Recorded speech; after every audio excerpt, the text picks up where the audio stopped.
Mahadev, almighty Mahadev में मैं आपका स्वागत करता हूँ।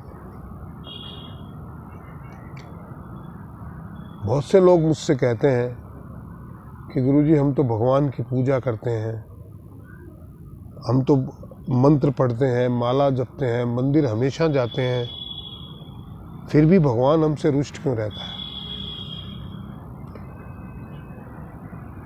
उन्हें ऐसा लगता है भैया भगवान आपसे क्यों रुष्ट होगा? देखिए, भगवान भाव का भूखा, आपकी प्रार्थनाओं का भूखा नहीं है। और आपकी प्रार्थनाएं अगर सच्चे मन से आप नहीं करते हैं तो उन तक पहुंचती भी नहीं, क्योंकि भगवान तो अंदर ही, पहले आप अंदर को साफ करो ना।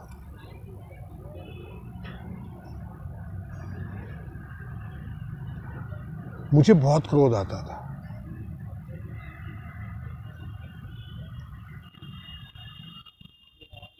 मतलब मैं बात बात पे भड़क जाता था। स्वभाव में होता है, कोई कुछ भी थोड़ा सा बोल देता तो उस बात का बुरा लग जाता, और बुरा लगता तो मैं बहुत गंदी तरह से रिएक्ट करता था। वो एक उम्र भी थी। पर अब आज जब मैं पीछे मुड़ के देखता हूँ तो मैं पाता हूँ कि बहुत से लोग, मैं जैसा पहले था वैसे आज बहुत से लोग हैं मेरे इर्द गिर्द, जिनको अनायास ही बहुत क्रोध आता है, और वो क्रोध में न जाने क्या क्या बोलते हैं।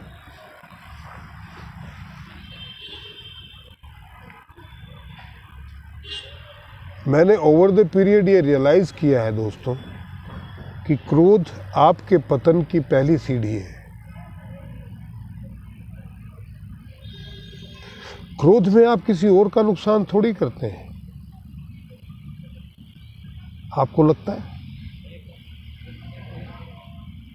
किसी आदमी ने आपको उत्तेजित किया और आप क्रोधित हो गए, उसमें नुकसान किसका हुआ? जरा आप शांति से आकलन कीजिए इस बात का। आप में आई हुई अनायासी ऊर्जा व्यर्थ कर दी आपने, उसको नकारात्मक दिशा में मोड़ दिया। और क्रोध में आपने किसी को भी अपशब्द बोले तो भुगतेगा कौन? अगर किसी ने आपको गाली दी, मान लीजिए, तो आप भैया गाली लोगे तो आपको लगेगी, आप लोगे नहीं तो वो देता रहे कितनी भी गाली। कोई आपको बुरा समझता है तो आप उस बात का बुरा मानोगे तो आपको बुरा लगेगा।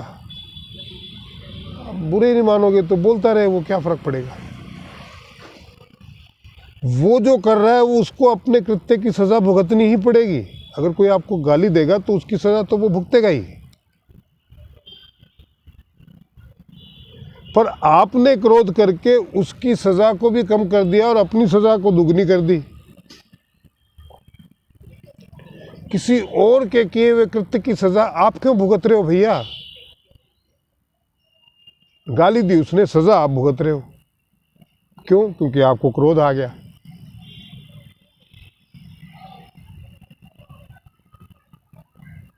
आप क्रोध में अनाप शनाप बकेंगे, आप तो बक के भूल जाएंगे, पर जिसको आपने बोला है वो ताउम्र याद रखेगा। और अगर आप याद रखते हैं कि आपको किसी ने गाली दी थी तो वो याद रखना, वो वैमनस्यता आपके अंदर तो रहेगी। आपके अंदर अगर कोई बीमारी रहेगी तो वो आपके अंदर ही बढ़ती जाएगी, आप ही को बीमार करेगी, और एक दिन वो बीमारी आप ही को ले डूबेगी। आप देखिए, हमारे अंदर जो बीमारियां होती है उसके विषाणु बाहर से आते हैं, पर हम उन विषाणुओं को मिटाने की बजाय अगर पाल के रखें तो क्या हम जीवित रह पाएंगे? क्या वो विषाणु बढ़ेंगे नहीं, फैलेंगे नहीं?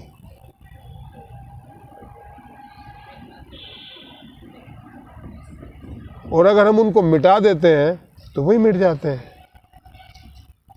तो कोई आपको ये कहता है कि यार आप बहुत बुरे आदमी हैं, या कोई आपके लिए आप शब्दों का इस्तेमाल करता है, कोई आपको गाली देता है, तो उसको अंदर मत पालिए। अंदर पालेंगे तो मरे, क्रोध किया तो मरे, नुकसान सिर्फ और सिर्फ आपका है। और अगर आप क्रोध नहीं करते हैं तो अपने शब्दों के लिए वो तो दंडित होगा ही होगा। अगर कोई ये सोच ले कि कबूतर की आंखें बंद करने से बिल्ली भाग जाएगी तो भागेगी नहीं। अब आपके कर्म आपका पीछा करेंगे ही करेंगे। ऐसे बहुत से उदाहरण हैं। देश के प्रधानमंत्री को बहुत सारे लोगों ने गालियां दी है और मेरे देखते देखते पिछले 8-10 साल में अनेकों लोगों ने अनेकों प्रकार से उनको प्रताड़ित करने की कोशिश की है। पर जब उन्होंने उसका जवाब नहीं दिया, क्रोध नहीं किया, तो वो गालियां उनको ही लगी और उन सब का करियर खत्म हुआ है। आप जाके आंकलन कर लीजिए। और जिस आदमी ने रिएक्ट नहीं किया वो बढ़ता ही गया आगे, वो निरंतर जीतता गया, निरंतर उसकी साख में वृद्धि होती गई। आपके समक्ष उदाहरण। गुरु जी कहा करते थे कि क्रोध आपके पतन का पहला स्टेप है। अगर आपको क्रोध आता है तो ये समझ लीजिए कि आप पतन की ओर अग्रसर हो रहे हैं। तब ये बातें समझ में नहीं आती थी, पर आज बहुत समझ में आती है। और जब समझ में आती है, इसीलिए मैं हर आदमी तक पहुंचाना चाहता हूं कि भैया क्रोध मत करो।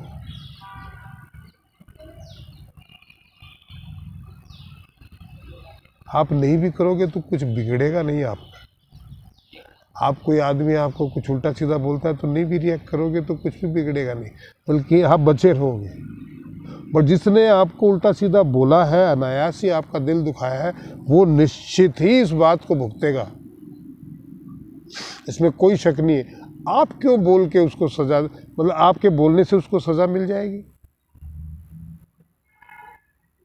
बल्कि आपकी सजा बढ़ जाएगी, क्योंकि आप अनाप शनाप बोलोगे तो आप भी भुगतोगे। भाई गलती की किसी और ने, भुगत आप रहे हैं। ये तो बड़ा विचित्र बात है।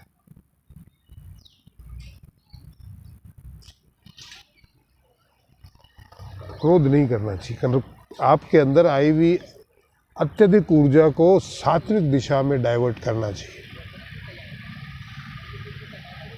ऊर्जा बहुत उपयोगी होती है भाई, उसे सही कामों में लगाइए। अपनी इंद्रियों को अपने वश में रखिए। क्रोध आना ही नहीं चाहिए। अत्यधिक भाव, अत्यधिक इमोशंस, अत्यधिक क्रोध, अति सर्वत्र वर्जयेत, ये बहुत सालों से हमारे मनीषी कहते आ रहे हैं। अधिकता किसी भी चीज़ की वर्जित है। ज़्यादा नमक खा सकते हैं क्या? ज़्यादा चीनी खा सकते हैं? तो किसी भी चीज़ की अधिकता तो होनी नहीं चाहिए, और क्रोध तो बिल्कुल नहीं करना चाहिए भैया। आप इस बात को शांत दिमाग से बैठ के सोचिए कि जब जब भी आपने क्रोध किया है, आपने स्वयं का ही नुकसान किया है, दूसरे का कुछ भी नुकसान नहीं हुआ। और उसने जो आपके साथ बुरा व्यवहार किया उसका तो वो भुगतेगा ही, और यहीं पे भुगता होगा। कईयों ने नहीं भुगता तो आगे जाके भुगतेगा।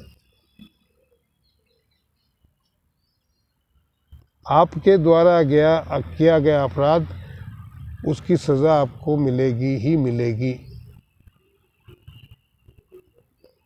हिंदुस्तान का न्यायिक सिस्टम नहीं है जहाँ पे निरपराध आदमी को भी सज़ा मिल जाए और अपराधी भी छूट जाए। ऐसा भगवान की अदालत में तो संभव नहीं है।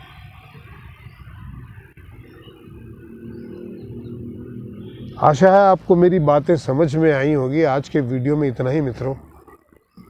ज़्यादा लंबा चौड़ा ज्ञान देने से भी आदमी ज़्यादा देखता नहीं है, और मुझे ज्ञान क्या देना, मैं तो अपनी बात शेयर कर रहा हूँ। जो मुझे समझ में आता है मैं आपके साथ शेयर करता हूँ। अगर इसमें लगे कि मैं बहुत ज्ञान बांट रहा हूँ तो भैया मत लेना। आपके काम की बात हो तो रख लेना, नहीं तो मेरी वापस दे देना, मेरे बड़े काम की बात है। आज के वीडियो में इतना ही। प्लीज़ शेयर कीजिए, सब्सक्राइब कीजिए, कमेंट कीजिए, और ज़्यादा से ज़्यादा कंट्रीब्यूट करने की कोशिश कीजिएगा भैया। महादेव।